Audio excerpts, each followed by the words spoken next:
Phone કરીને એમ ના કહેતી કે નહીં વાગ્યું એમ ખબર પડી?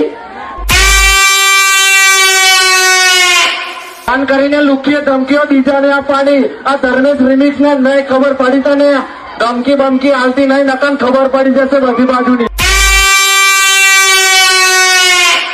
ઓપન ચેલેન્જ શોખ હતો ને આપવાનો, હવા નીકળી ગઈ ને.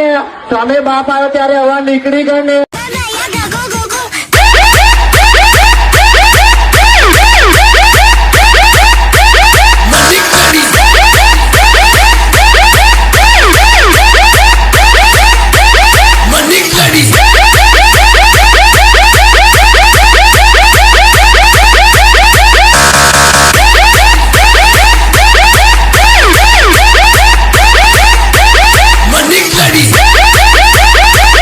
મને કહેવાય જય માડી પ્લસ નો પાવર ફાટીને આંખમાં આવી ગયો ને.